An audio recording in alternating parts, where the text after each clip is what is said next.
Just take one hit. Don't you want to be cool? Gather round everyone. The show's about to begin.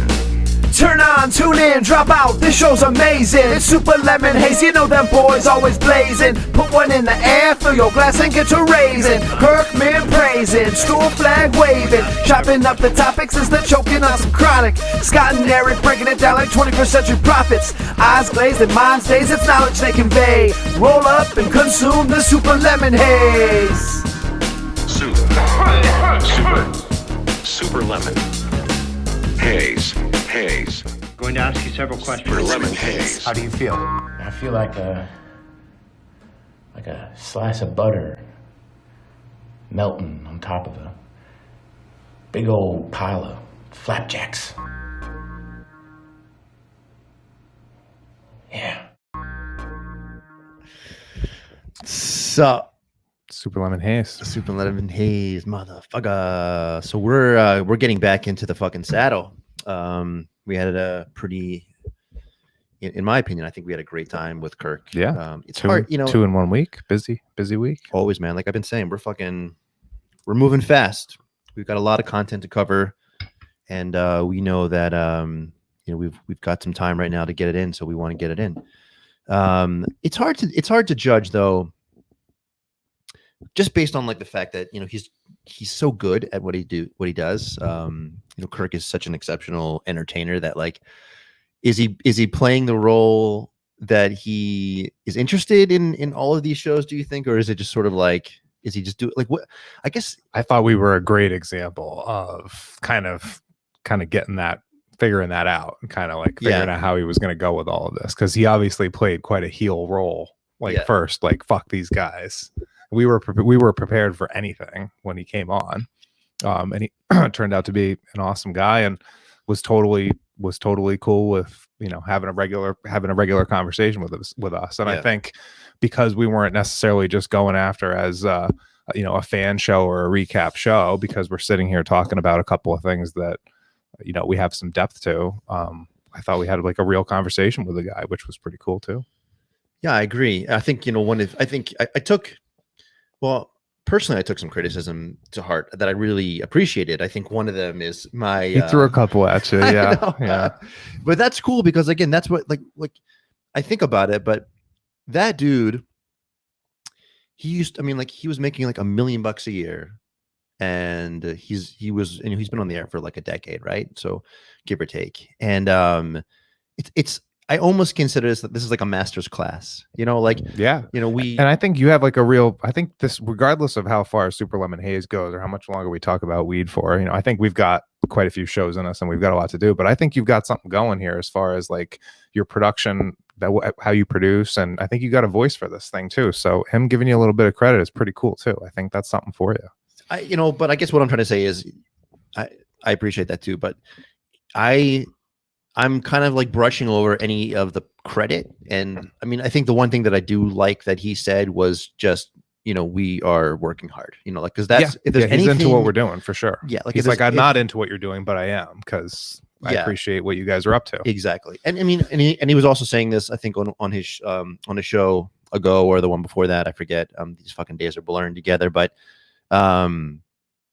he was saying how we kept bringing the conversation back to weed and back to pot. Yeah. And they were kind of like laughing about that. But, to be honest, that's what you and I, that was the plan that we had. We didn't want to make this like every other show that he's been on and just ask him like questions and just let him roll. Like and again, this is sort of the criticism that he gave me, but the fact that I do recognize that I was talking over him a lot. And that's a personality thing, but it's also a technology thing, I haven't done this. It's tough on Skype. Like, yeah, it's tough on Skype. It's not a face-to-face conversation. No, I mean, and let's call a spade too. Both of us were pretty fucking excited to talk to the guy. So like, that's pretty cool too. Like, you're just like, you want to get a lot out because you're excited to catch up with him and ask him questions and rap with him for a minute. So yeah, it was a thrill to have him on. It's funny because, my wife was down here a couple minutes ago before you stepped in, and it just something clicked because she didn't realize that Kirk was the guy that I was a huge fan of when he was on EEI, and we were living in a Brighton apartment, super small. And I remember I used to come home and I was giving her the back and the forth, the story when I was suspending him when he went away for the mental health reasons, and then he came back and they fired him. Like, I was really upset about that.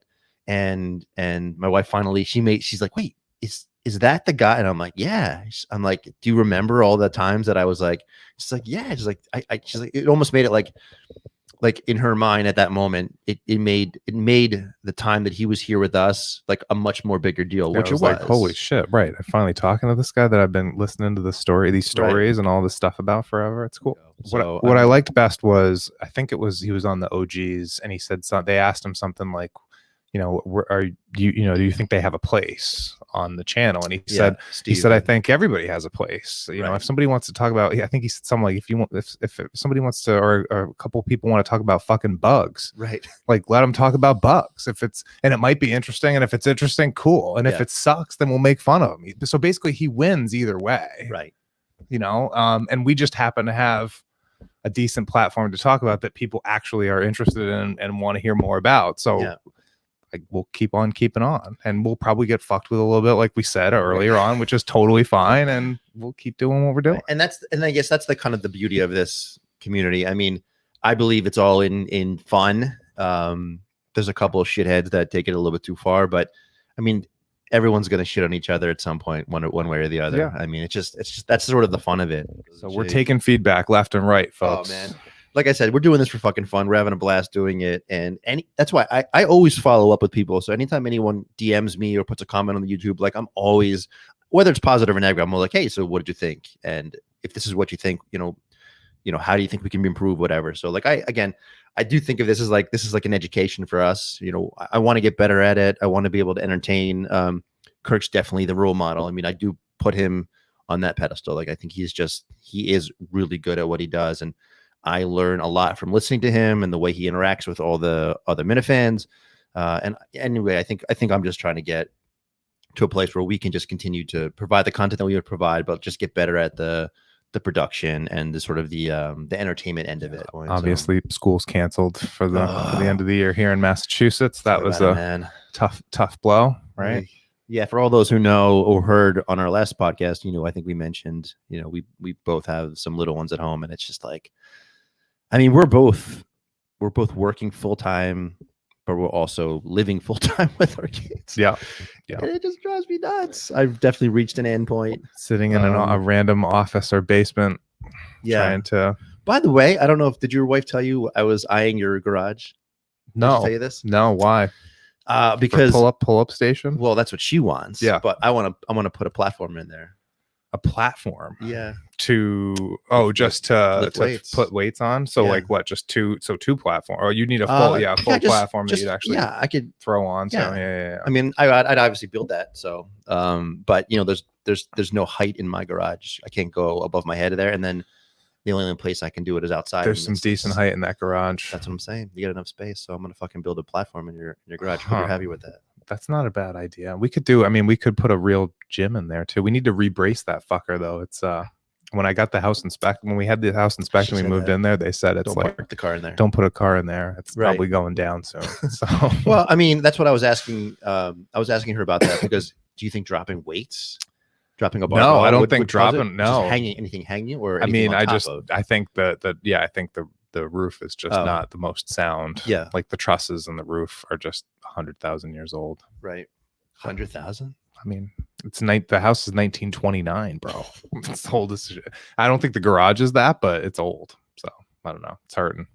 Before we get going with the weed stuff, which we have a lot of updates on, a couple podcasts ago, we had my boy Francis in here. Remember? Yeah. Fucking badass dude, dog trainer, fucking getting bitten up, and he's a huge fucking gun guy. I sent you some of my information because So this weekend I took my safety course, and I obviously passed with flying colors. You can't really fail those things, but unless you're a douchebag. I hope you didn't fail it, jerk. I hope you didn't fail it, you jerk. So I got my certification. So that was the major step. So cool. I used actually one of the courses that he recommended, which was called Tactical Dynamics. And I actually learned a ton.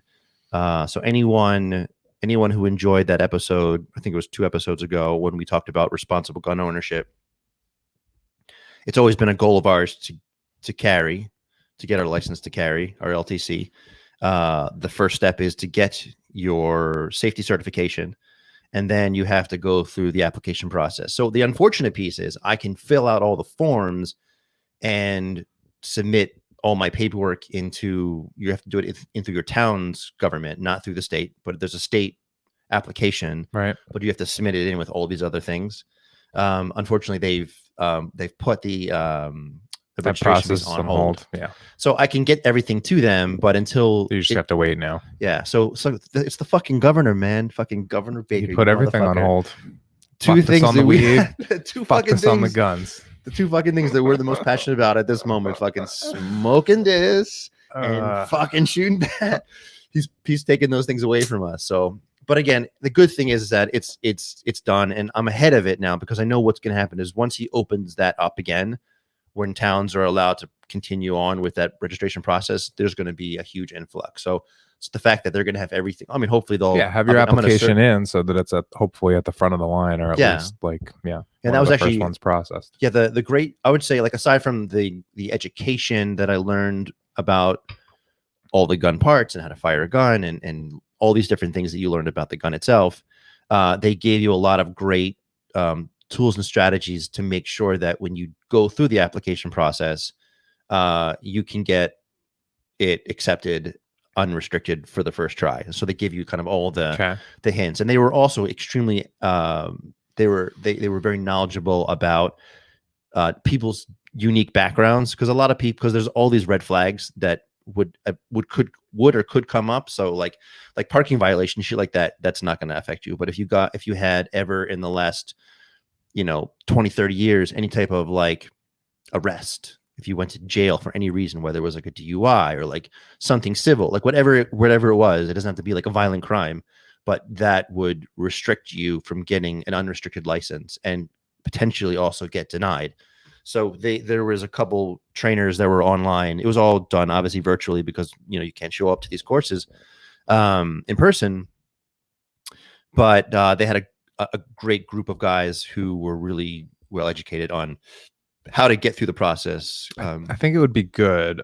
So I liked the Francis interview was good. I liked it, and it was obviously that was a good high level view of kind of where you can get to and what the process is. But I think it'll be great to kind of see you, just like the weed license, actually. It'll be good to see you kind of go through the first initial steps. Yeah. Because I didn't get a good feeling from, I mean, obviously he's done it years ago at this point, but I think the average mutt like me and you, we kind of need to know, like, all right, so what I know you're still texting him, like, okay, dude, what do I do now? Exactly. Like, you didn't get all of that process out of the interview. So I think it'll be good to watch you now go through this. Now that we kind of have like a high level view from him about what goes on, now we'll kind of see the step by step, and that'll help. I know that it's going to help me kind of understand this thing better. And I'm sure hopefully some of our audience too. Yeah. And what I was getting used to doing is just sort of placing in some multimedia in these recordings. And so I'll absolutely put into the beginning of this episode some of the snapshots that might give people the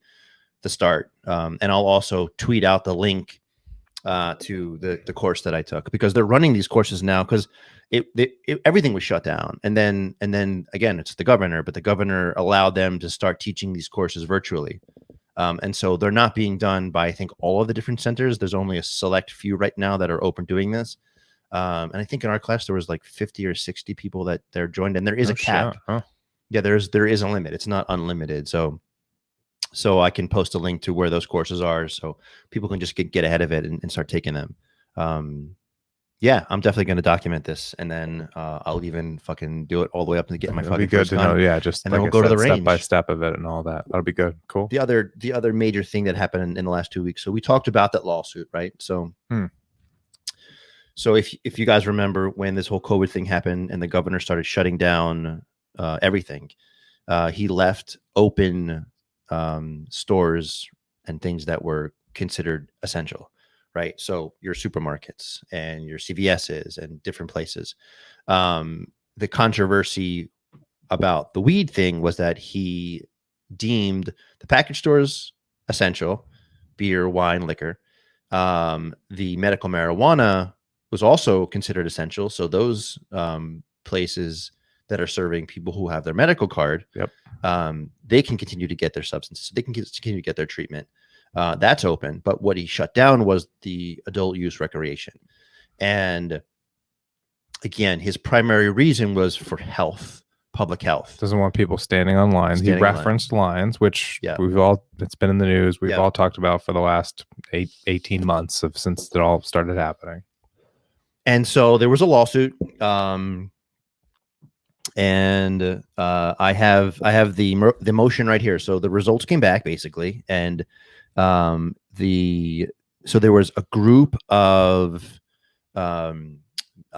marijuana businesses with also some individuals who were suing Charlie Baker and the Commonwealth of Massachusetts for basically trying to reopen the adult use dispensaries.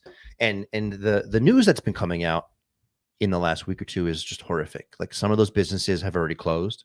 I found out some pretty useful statistics. I think there's like 300 businesses and like 3,000 employees who work, and we're talking obviously about the people that supply, the people that work in the retail stores, the business owners themselves.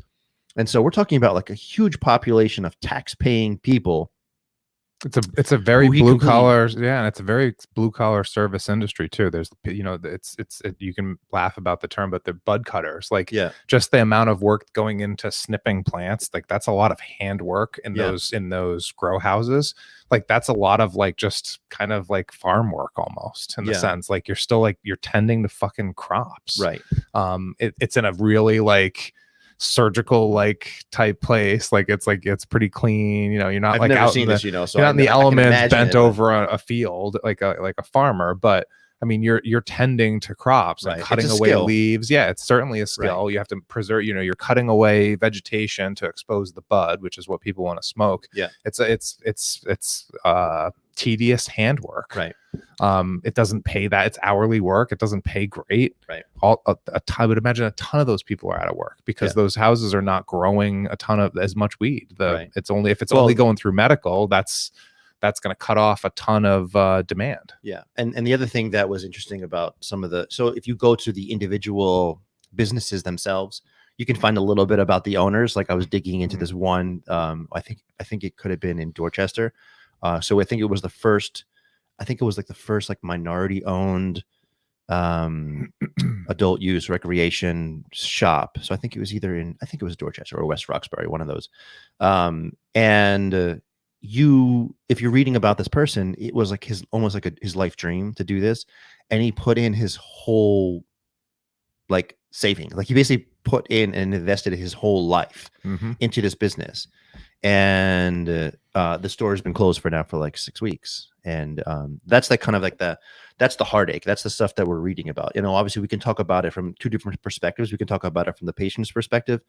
But at least from the user side, we have an option, right? Because the medical dispensaries are still open, we can still go through the process. And as we have laid out for everyone a couple episodes ago, it's not that difficult to get your medical card. It sounds like although it sounds like the telehealth side of things is jammed now as well. So overbooked and jammed. And I'm sure that at some point licensing and supply of medical product is also going to start shortening.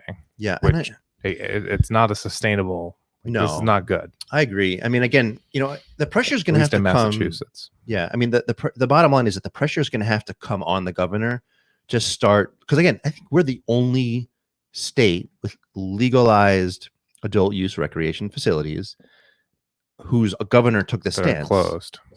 No other state that has these dispensaries open. California or Maine or like Colorado, they're all opened. And deem these things essential. And again, that's the piece that I just can't I'm getting hung up on. So getting back to the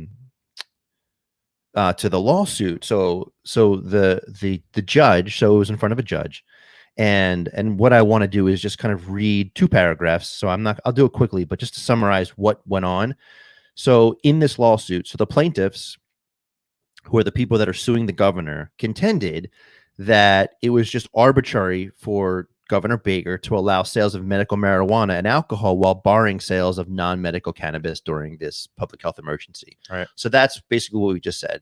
His number one argument was that it was a public health crisis, and he was Which trying. is no different than any other store would need Exactly. to do, which is social distance people, tape up the floor, put people, hire a detail cop if you need to, which most of them already have. They by do, the way. yeah, or security of some sort. Yeah.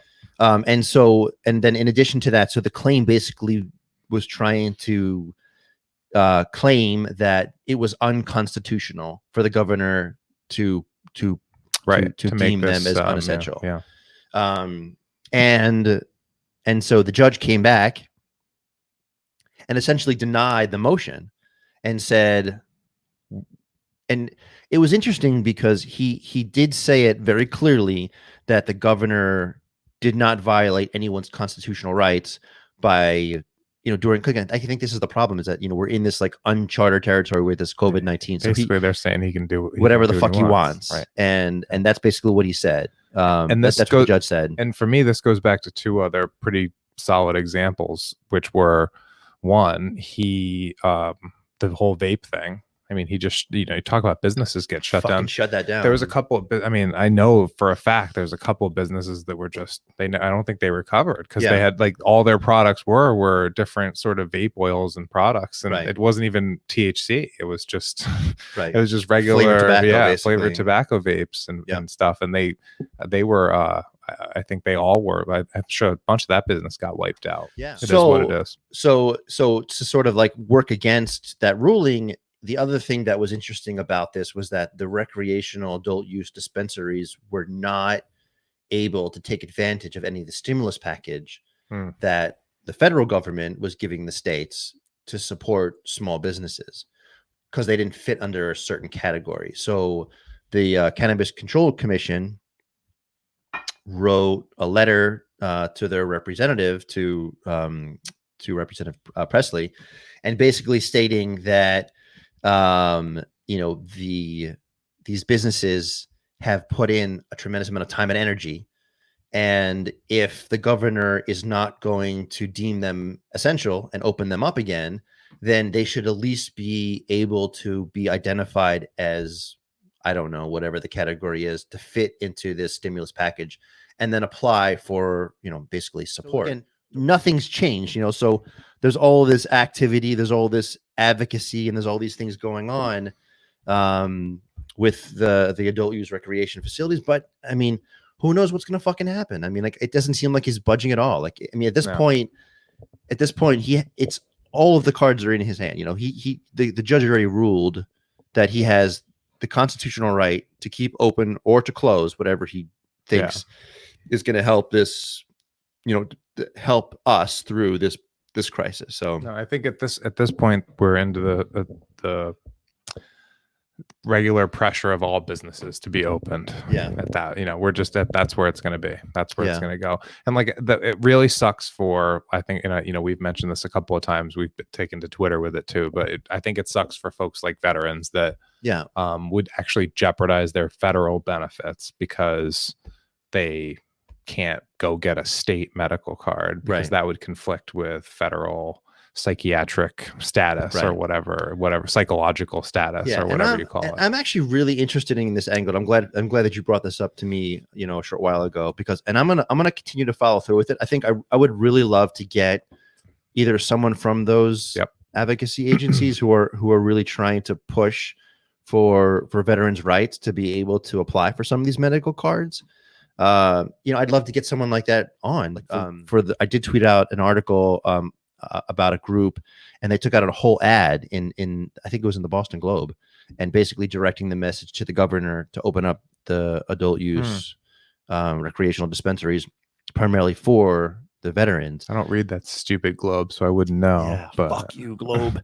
I do follow a couple of weed reporters from the Globe. I will admit that to the Minute fans who are constantly analyzing, but otherwise, no Globe for me. They do a pretty good job. I hate to say it, but like they just happen. I mean, they're big enough to where they fund some folks to do other things, and you got 2 or 3 folks that are they're focused on marijuana news in the state. So. So that's the weed news. Those are all the updates, the highlights. Well, that and there, weed can cure corona. Weed's curing corona in Jerusalem. Yeah. You're keeping up on, obviously, you keep up on all of the Chosen news as always, and weed popped into the Chosen's news this week, didn't it? The chosen people. The Chosen's, yes. So I guess because of a lot of the regulations, are like I am in the biopharmaceutical industry. We're not allowed to test cannabis. I mean, Right.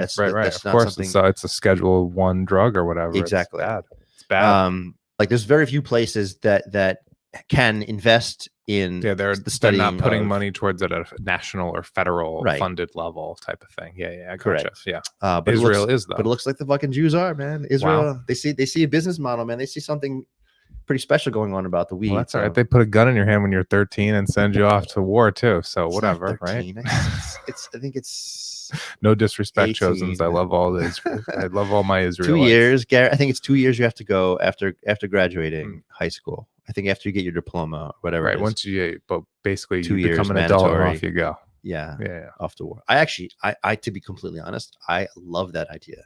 I actually almost wish that they had something similar to that.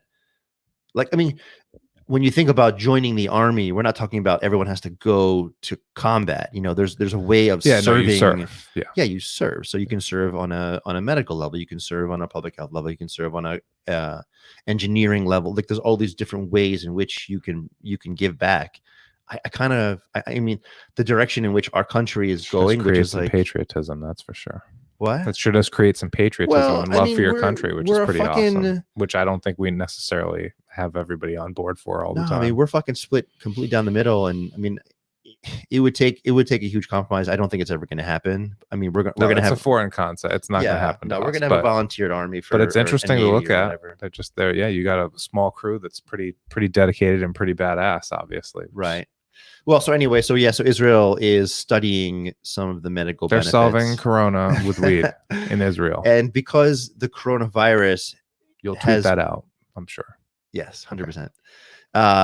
Because the coronavirus, part of the reason why it's causing so much distress for people is because it creates, not only because the infection creates a tremendous amount of inflammation in the lungs, right? So, when we talk about inflammation in the lungs, we're talking about like lung injury, and when your lungs are inflamed, they can fill with fluid, causing pneumonia. So a lot of I'm a weed guy. You're gonna have to give me something good here, because I don't know how inhaling smoke is gonna help your lungs amid a corona problem. So that's actually the thing. So it's not about smoking marijuana; it's just ingesting it. Got it. So it's through a different way. So like an edible, for example, would benefit you, or just doing like the CBD stuff, like a CBD pill. So they're working on inflammation. Yeah. So you can't take it because you don't want to take an acetaminophen and all that stuff amid in right now anyway, right? It's something like that. Like you don't want to be taking Tylenol or something, right? I don't think it was Tylenol. I think it was aspirin. No, it was Advil. I think it was ibuprofen. It was the anti-inflammatories that were somehow.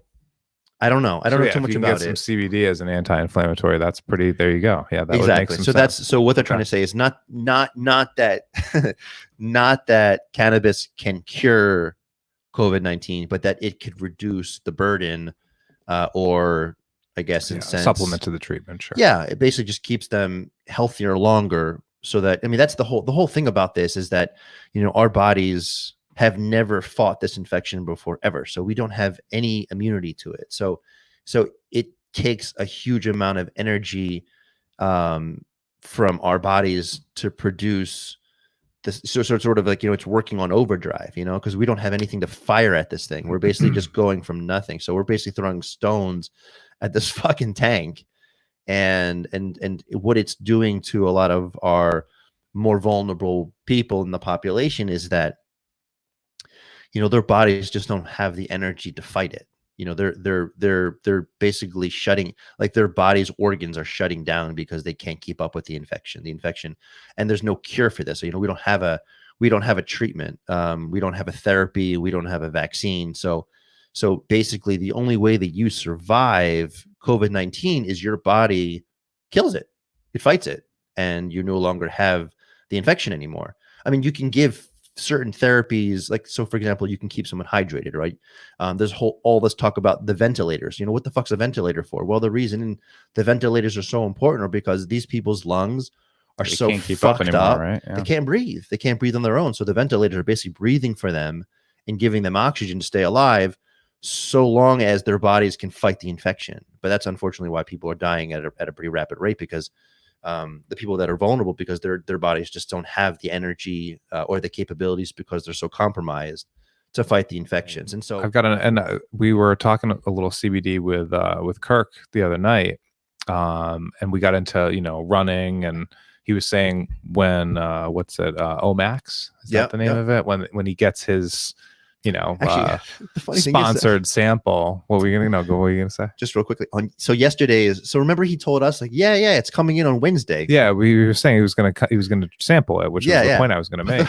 The funny thing was that Steve's like, no, that's been in my car for a while. That's great. It was like in a bag. He had like, he had this bag of product that he has yet to give him. So that happened, I think, yesterday. So I thought that was funny. So I mean, and I think this would go well with the whole with the Mincels and the Minifan crew here. I love CBD oil and lotions and different things. I've been using that stuff for a few years now. And a good friend of mine for years has, you know, he lived in Boston for years and moved up to Maine, Industry, Farmington, Maine. I mean, middle of nowhere, Maine. Like, we're talking grit. I know you know Maine. I don't know Maine. Talking grit, middle of nowhere, Maine.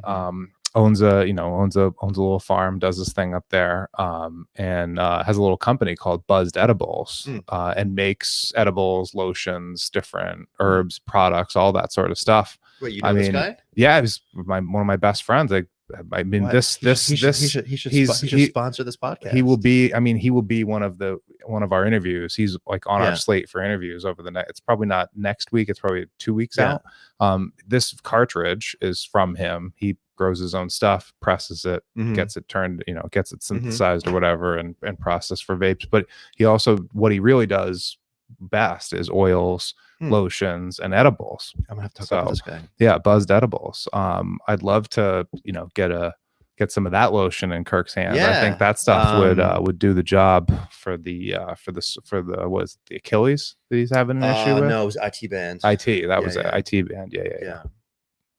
Yeah. Hip flexors for me, hip flexors, and right knee. I had my right knee scoped before college, playing football, and just getting some of that stuff on there. Like I said, it's like just warms it up, kind of like gets it moving, all that good stuff. We got we got a handful of emails from people looking for some advice about certain products. For different reasons. And I guess, one thing that I was hearing from people was, they were looking to use like CBD oil as a way to treat their anxiety. Do you know anything about that? Is there any connection between? Yeah, you would put it. So if you can, and Omax does this too. And the only thing I just don't know much about Omax specifically, like how strong it is, or how they I don't know the chemistry of their product. I don't know how good it is, or how they're pressing their shit or whatever. But yeah, you would use CBD. You could use CBD as a sleep aid also. I think if it was like in a dropper form, you'd put it under your tongue, and it would kind of, it's kind of after like an hour, probably chill you out as it seeps into your bloodstream and everything. What this gets me to, and I wanted to bring up, I'm glad you brought all of this up, because I think what we should do, I'm going to talk about one diagnosis. I diagnose a ton of people and help people get shit all the time, right? And I'm always kind of like, like my friends and folks that I come in contact with, I'll kind of interview them a little bit, not like a formal interview, but I'll just sort of like ask them a few questions, try to understand what they're trying to accomplish, similar to like the shit I did with you. And then make some recommendations or stuff like that. So what I'm thinking is, and you're talking about this mini blog, I think we can post the diagnosis on the mini blog. So we'll write up a summary, like what the patient was interested in, like what was going on, and then we can kind of follow up with like what the diagnosis was and what I recommended to kind of go through on this. I love this idea. We can kind of do do it that way. Yeah. Well, it gives me an action item. Gives me an action item for the week. The cool thing about the blog, to be honest, is that it's just a greater chance to share a little bit more information than like Twitter. Like Twitter, we're basically sending out links and we're basically giving them like, how many characters. You get a couple of sentences to throw out there. Yeah. So mini blog diagnoses, and I'll talk about one. I'll go through like one a week. Yeah. Because I think the biggest thing I get, the biggest questions I get, and I think where we'll provide like help actually give some answers and help some folks out is, you look at some of these dispensary menus or, if you ever get to the point where you can actually look at a dispensary menu and you're kind of trying to figure these things out, as you've said, and we did in the couple episodes back there's 40 items on the fucking menu. Yeah. And the one I'll talk about tonight, we're running out of time, so I'm sure I'll be getting to it in a minute here. But the one I was talking to it just happened to pop up the other night. We had a good idea for it because she's newly acquired medical patient, and she's looking at the menu and she's like, it's fucking rainbows. Like it's rainbows and dots. Like what the fuck is going on this? And then immediately, we're sitting around the other night and I get the text. Oh, what does Scott get? What's Scott do? What is he getting? Let's not worry about what Scott does. Right. So what are you trying to do? Yeah. What are you trying to get to? Where are you trying to go? So, like that's why. Yeah. I mean, and I think that's why she was kind of like she was concerned. Like I'm pulling my phone out because I'm just getting the screenshot from the text, and it was it's oh my God, there's so many options. I'd like to be, when we finally got down to it, I'd like to be relaxed but not brain dead. Also interested in gummies, no idea what milligram. I don't want to have to eat 10 of them to feel good. So to provide some backdrop, and this is what I'll do in the blog, we'll get into a little bit better in the blog, but I'll give some backdrop on like what the profile is. I think that's what's most important. Totally. Like, we can fucking talk about what people smoke or what people do for weed all the time, but it's better to understand who that person is. Right. Just draw up the case. And then we do enough of those, and hopefully somebody fucking identifies with one of the dozen that we do. Love this idea. And we're jiving a little bit, right? I love this idea. So this one, she's a real estate property manager. She's got a 1-year-old kid. She's pretty damn good about going to her CrossFit classes every morning. She typically hits like the 6 or the 7 a.m. CrossFit. So she's up and at 'em early. The 1-year-old obviously fucking has her going. And I would imagine, and her husband, same thing. He's working, he's in ops, and he's probably working some pretty crazy hours. Sometimes he'll do an overnight in a warehouse type of environment, like ops type. He's a manager type thing. So he's got a lot going on too. So relax, but not brain dead. So I'm guessing, okay, the fucking, the kid's going down, and this is probably pretty relatable stuff here for some folks. Kid goes down at probably 7:30, 8:30, something like that. You want to do something that calms the nerves after you've put him down, but you also want to be coherent enough in case he's waking up crying or you got a fucking deal, which is similar to stuff like you and I have talked about, obviously, in the past with our little ones too. So I'm looking on the menu. This was on the menu, I think, when we were looking at this one. It's still in stock. It happens to be at the same place at Sierra. It was Route 90 Rosetta Stone and Chem D, which were 2 flowers that were kind of on the hybrid strain. So not sativa, because that would get her kind of spun up and thinking too many crazy fucking thoughts. And a hardcore indica, like a purple or like one of those blueberry types ones way down there, that's going to put her to sleep, and then she's not going to wake up if the kid's crying, right? So kind of try to find like a mid-level hybrid type flower for her. Or I also suggested a couple of like light vapes under 20%, because she doesn't want to be fucking zonked out of her face. And then we actually, similar to you a little bit, we talked about those Kanja gummies, those like the pucks, actually. So 25 milligram pucks, same thing. They come in a hybrid.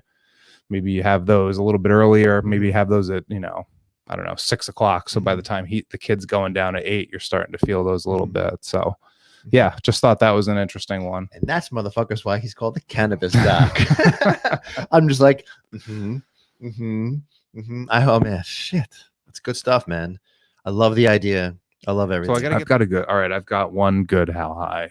You want to get high, man? If I study high, take the test high, get high scores. Are we in the right place? Just be cool, and you might have some fun. See, I'm looking for the ecstasy, for the pot, for those shrooms. How high? I don't think I've told this one. I hope I haven't. So main guy. You're a main guy. No, this main guy that the same main guy, family member. Yeah. They have a they have a very an elderly friend, that a friend of the family who actually this military, I believe, military veteran, I think he was almost like late 80s, early 90s, had never tried any kind of marijuana, never smoked anything. Pretty straight edge guy his whole life. They convince him, because he was, as he was getting older, he was just having anxiety and kind of just not sleeping very well, less active as he's older. So kind of like, nights blurring into days, that kind of stuff. They make him a bunch of high-powered brownies, high-powered like edible brownies, like loaded up brownies with a lot of weed, because this guy has a farm.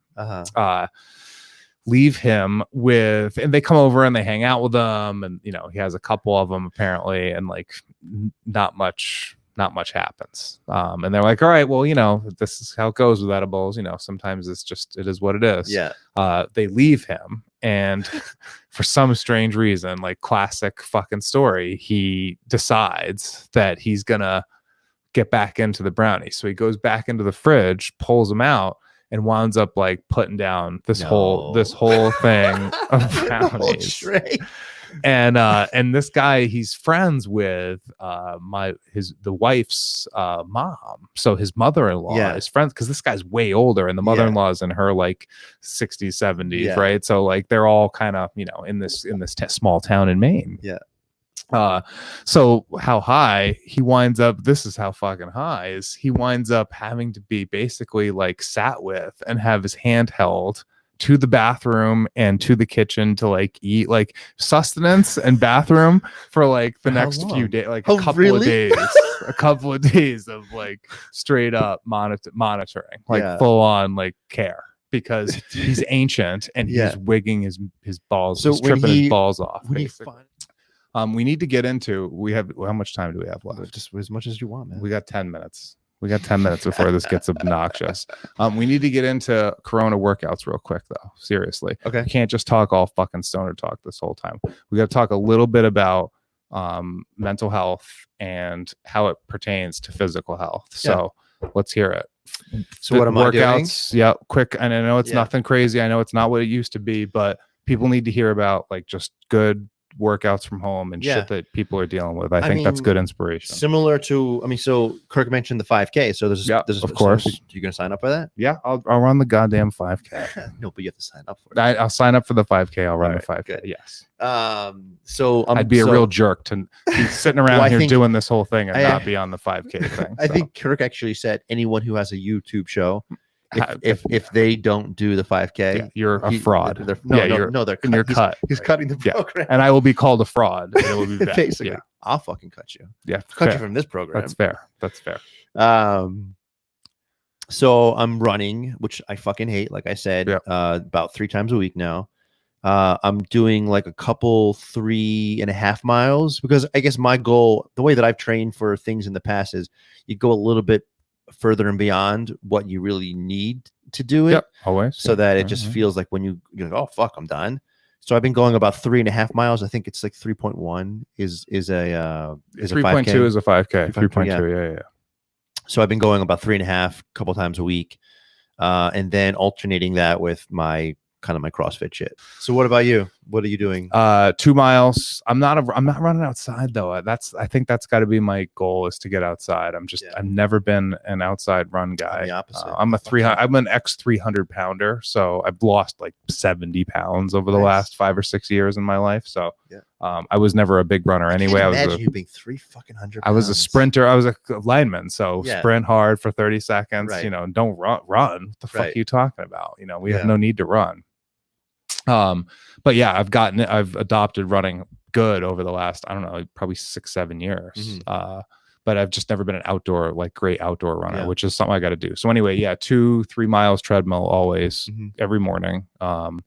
And like now, because of Corona nonsense, like 50 push-ups, 50 sit-ups, 50 air squats, 50 split back squats, Yeah. that kind of shit. I mean, it's all bullshit. I got it's 6:15. How do I do this? Fucking mornings, man. I can't believe you do it in the mornings. Because again, with the little ones Right. and work and everything, that's kind of our time. So I adopted the Jocko Willink like extreme ownership piece, which is like, get up early and own get your hour, and that's your hour. Nobody's gonna bother you. The texts aren't going off. The baby's not awake yet. Like that's your time to do your thing. Yeah. My wife is way better disciplined. She'll hear this and be like, "You're a fucking pussy. You're bullshit." I thought she doesn't listen to it. She probably doesn't listen to it, but if she did hear it, she'd be like, "I'm way more disciplined than that fucking jerk." But she is. But yeah, I am taking. And I did say before, I said every day I'm not. I take my Sundays off. I don't fuck around on Sundays. Yeah, Sundays I eat pizza and drink beer and jerk off. All right, man. We covered a lot of fucking topics today. All right, everybody. Peace. Thank you for listening. Any final last words? Super Lemon Haze. Super Lemon Haze, motherfucker. What is this? Is it over? We're running out of time. I don't want to hear your excuses. No, it's not fair. Where'd all the finals go?